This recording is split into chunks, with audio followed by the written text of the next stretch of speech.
उत्तर प्रदेश के उप मुख्यमंत्री इस वक्त मीडिया को संबोधित कर रहे हैं, आइए सुनते हैं। आएंगे वही उनकी अंक तालिका में जुड़ जाएंगे।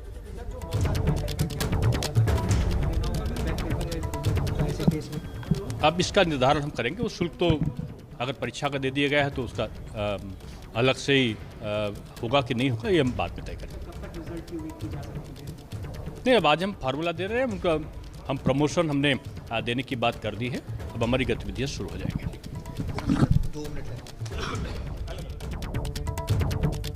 तो बड़ी खबर यही है कि 12वीं की परीक्षाएं बोर्ड की उत्तर प्रदेश में रद्द कर दी गई हैं। इससे पहले 10वीं की परीक्षा को लेकर भी फैसला लिया गया था और अब यह बड़ी खबर आ रही है कि 12वीं की बोर्ड की परीक्षा रद्द कर दी गई है। उत्तर प्रदेश के डिप्टी सीएम दिनेश शर्मा ने इसका ऐलान किया है।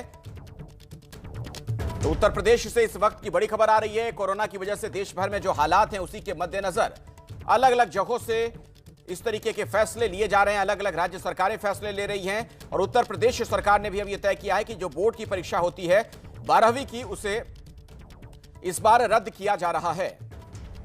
कोरोना का संक्रमण और ज्यादा ना फैले, लोग इसकी चपेट में ना आए, इसी के मद्देनजर एहतियात बरतते हुए यह बड़ा फैसला। यूपी बोर्ड की 12वीं की परीक्षा रद्द कर दी गई है। ज़्यादा दुष्प्रभावित हुए कई क्षेत्र, कई शहर, और अभी भी जो कोरोना संक्रमण है उसको जाने में, पूरी तरीके से नियंत्रित होने में कुछ समय लग सकता है। ये सारी चीज़ों को देखते हुए माननीय प्रधानमंत्री जी ने पूरे देश में जिस प्रकार से अलग अलग प्रदेशों की समीक्षा करने के बाद सीबीएसई बोर्ड में उन्होंने 10वीं और इंटरमीडिएट दोनों की परीक्षा को रद्द कर दिया था। उत्तर प्रदेश में माध्यमिक शिक्षा परिषद बोर्ड चूँकि विश्व का सबसे बड़ा बोर्ड है और हमारे पहले तो 60 लाख बैठते थे, 56 लाख से भी ऊपर विद्यार्थी इसमें बैठ रहे थे। 100 साल का इतिहास है और 100 साल के इतिहास में पहली बार हमारी हाई स्कूल और इंटरमीडिएट की परीक्षा नहीं होगी। कहने का तात्पर्य यह है कि हाई स्कूल की परीक्षा हम पहले निरस्त कर चुके थे।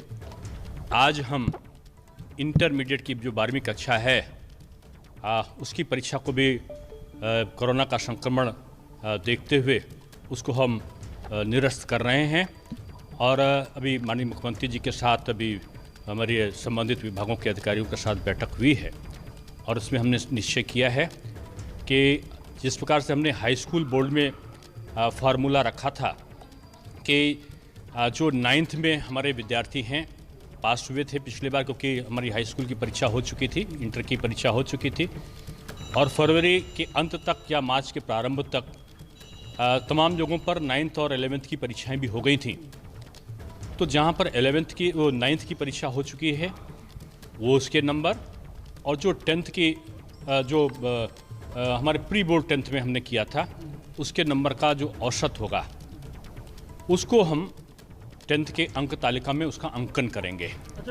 और अगर कहीं पर प्री बोर्ड के अंक नहीं होंगे या 9th के अंक नहीं होंगे तो हम उसको सिंपल प्रमोशन दे देंगे और भविष्य में वो उसके सामने ये विकल्प होगा कि भविष्य में वो अपनी जो रेगुलर परीक्षा है उस रेगुलर परीक्षा में वो बैठ सकता होगा, चाहे वो 2 पेपर में बैठे और चाहे वो 2 पेपर के स्थान पर 1 पेपर, 2 पेपर, 3 पेपर, जितने बैठना चाहे बैक पेपर में बैठ। तो ये बड़ा फैसला उत्तर प्रदेश सरकार ने लिया है कि वहां पर 12वीं की परीक्षाएं इस बार रद्द की जाती हैं। 10वीं की परीक्षा पहले ही रद्द कर दी गई थी और जो आगे उन्हें प्रमोट किया जाएगा छात्रों को, उसका फॉर्मूला भी बता रहे थे, आप सुन रहे थे दिनेश शर्मा को। उनका यह कहना था कि 9th में जो अंक आए किसी को और फिर 10th में प्री बोर्ड में जो अंक आए हैं उसके आधार पर औसत निकाला जाएगा। प्रमोशन का जो आधार होगा उसी के आधार पर अंक दिए जाएंगे। तो ये कुछ तरीके निकाले गए हैं, क्या फॉर्मूले होंगे जिसके आधार पर छात्रों को आगे बढ़ाया जाएगा, कैसे प्रमोट किया जाएगा, उसके बारे में बता रहे थे दिनेश शर्मा। हमारे साथ रणवीर हमारे सहयोगी जुड़ चुके हैं इसी खबर पर। रणवीर, कुछ और भी पता चल पा रहा है कि आखिर इसका आधार क्या होगा? 12वीं की तो परीक्षा रद्द कर दी गई, 10th में कैसे प्रमोट किया जाएगा? देखिए, ये निश्चित हो गया था पहले ही कि परीक्षाएं रद्द होंगी, क्योंकि सीबीएसई की परीक्षा में सीधे प्रधानमंत्री ने यह तय किया था कि परीक्षाएं नहीं होंगी। तो यूपी बोर्ड की भी परीक्षाएं रद्द होंगी, इसके कयास थे और इसको लेकर के उप मुख्यमंत्री ने पहले अधिकारियों से, जिलों से रिपोर्ट मंगाई, जिलों की क्या स्थिति है उसकी समीक्षा की गई। समीक्षा के बाद आज मुख्यमंत्री योगी आदित्यनाथ से डिप्टी सीएम की बैठक हुई और बैठक के बाद ये तय हुआ है कि जो परीक्षाएं हैं वो नहीं कराई जाएंगी, लेकिन बच्चों को जो प्रमोट करने का आधार आधार होगा वो आधार कुछ सीबीएसई का जो पैटर्न होगा प्रमोट करने का, उस आधार पे लिया जाएगा। क्योंकि बहुत सारे बच्चे 10वीं और 12वीं में हैं, करीब 20 लाख से ज्यादा बच्चे हैं। ऐसे में उन बच्चों का भी नुकसान ना हो और उनके पक्ष में भी फैसला जाए, इसकी सरकार कोशिश करेगी। तो अधिकारियों के साथ चर्चा, मंथन, विचार विमर्श होगा और एक ऐसा मॉडल तैयार किया जाएगा जिस मॉडल के साथ बच्चों को प्रमोट किया जाए ताकि वो आगे जाएं और उनका नुकसान भी ना हो। जी बिल्कुल, इस बारे में उप मुख्यमंत्री ये जानकारी तो दे रहे थे रणबीर की जो 9th में जो अंक मिले हैं छात्रों को, वो और जो प्री बोर्ड के एग्जाम होते हैं 10th के, उसके आधार पर एक औसत निकाला जाएगा और आगे प्रमोट किया जाएगा छात्रों को। क्या 12वीं के लिए भी कोई फॉर्मूला तय किया जा रहा है इसी तरीके से?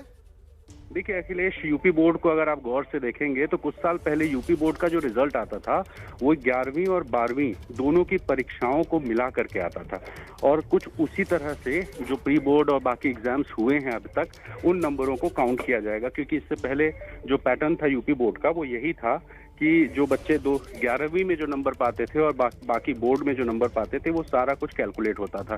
तो कुछ ना कुछ एक वही फॉर्मूला होगा। हालांकि विस्तार से इस पूरे फॉर्मूले को थोड़ा समझना होगा अधिकारियों के साथ या उप मुख्यमंत्री के साथ बैठ करके, लेकिन वही है कि 2 साल जो बच्चों का जो क्लास में उनकी परफॉर्मेंसेस रही हैं उस आधार पर ही कैलकुलेशन होगा, उसके आधार पर ही प्रमोशन किया जाएगा। बहुत बहुत शुक्रिया रणबीर ये जानकारी दर्शकों तक पहुंचाने के लिए।